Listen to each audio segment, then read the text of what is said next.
సుగాలి ప్రీతి హంతకులు బయట బహిరంగంగా తిరుగుతున్నారు, అధికార పక్షంతో తిరుగుతున్నారు. ఇది ఇంతకు ముందు పవన్ కళ్యాణ్ మాట్లాడిన మాట. ఇప్పుడు అదే పవన్ కళ్యాణ్ మేము అధికారంలోకి వస్తే దాని మీద విచారణ అన్నారు. ఏమైంది అంటే ఏం లేదు. తద్వారా ఆయన వాస్తవం వేరు, ఉపన్యాసాలు వేరు అని తెలుసుకున్నారు. వాస్తవం ఏంటి? ఎఫ్ఐఆర్, కేసు, అరెస్టు, జైళ్ళు, బెయిళ్ళు అయిపోయినాయి. వాళ్ళు ఆ రోజున మర్డర్ అని ఆమె చెప్తుంది, సూసైడ్ అని వాళ్ళు చెప్తారు. అనుమానాస్పద మరణం కింద చేసి విచారణ జరిపారు. ఆ రోజున తెలుగుదేశం అధికారంలో ఉంది. అయితే ఆ తర్వాత జగన్ టైంలో అది రైజ్ అయింది. దాన్ని వాళ్ళు మీ పార్టీలోకి వచ్చేసారు కదా అని అన్నాడు పవన్ కళ్యాణ్. ఇప్పుడు వాళ్ళ పార్టీతో కూడినటువంటి కూటమి అధికారంలోకి వచ్చి చేయగలిగారా? ఏం చేస్తారు? అందులో చనిపోయినప్పుడు ఆ టైంలో ఉన్నటువంటి ఆధారాలే ఎనఫ్. పోస్ట్ మార్టం రిపోర్ట్ వచ్చింది. పోస్ట్ మార్టం రిపోర్ట్ కూడా తారుమారు చేశారని ఆరోపిస్తుంది. కుదరదు అది. దాంట్లో చూపెట్టడానికి ఏముండదు. డాక్టర్ ఇచ్చింది ఫైనల్.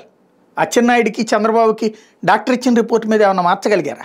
ఆయనకి బెయిల్ వీళ్ళిద్దరికి బెయిల్ వచ్చింది, అట్లాగే కదా కాన్సెప్ట్ అది. కానీ ఇక్కడ రాజకీయంగా వాడారు. ఇప్పుడు వచ్చేటప్పటికి వాళ్ళ తల్లి రోడ్డెక్కి ఉద్యమిస్తోంది, నిలదీస్తోంది.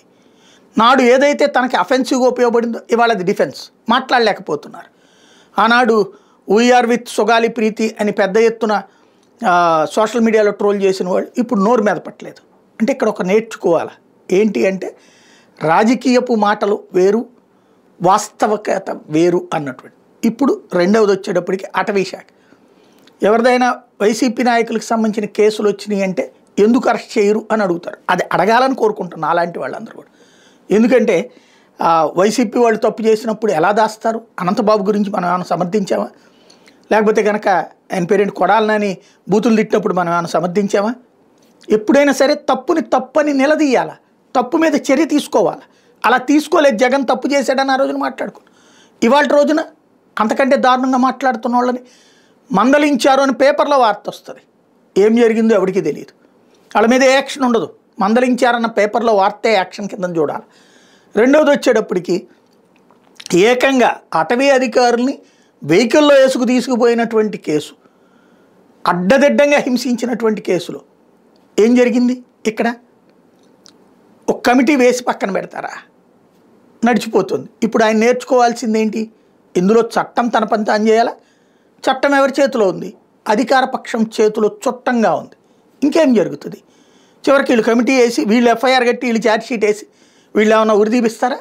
వీళ్ళు ఏమైనా యాక్షన్ తీసుకొపిస్తారా? నథింగ్. అప్పుడు తను చెప్పే మాటకి చేతకి ఉన్నటువంటి తేడా ఎంత ఉంది? రాజకీయం అనేటటువంటి దాంట్లో మాటల్లో ఉన్న హానెస్టీ చేతల్లో కావాలి. ఇప్పుడు పంచాయతీల నిధులు వెంటనే ఇప్పిస్తున్నాం అని చెప్పారు. నిన్న బాబు రాజేంద్ర ప్రసాద్ తెలుగుదేశం పార్టీ మాజీ ఎమ్మెల్సీనే కదా, ఆయన ఎందుకు వచ్చి నిధులు ఇప్పించమని అడిగారు చంద్రబాబుని? అంటే రాలేదనే కదా చెప్తుంది. పంచాయతీల నిధులు 15వ ఆర్థిక సంఘ నిధులు అక్కడే ఆగిపోయినాయి అనే కదా. మరి ఇక్కడ ఇచ్చేశారని చెప్పుకున్నామే, ఏమైపోయినాయి ఆ డబ్బులన్నీ? కేంద్రం డైరెక్ట్గా ఇవ్వలేదు, జగన్ పంచాయతీలకు ఇవ్వట్లేదు, అసలు సాధికారత అంటే ఏంటో చూపెడతా ఉన్నాం కదా. ఏమైపోయింది? ఇవన్నీ నేర్చుకోవాలా లేకపోతే నేర్పుతున్నారా?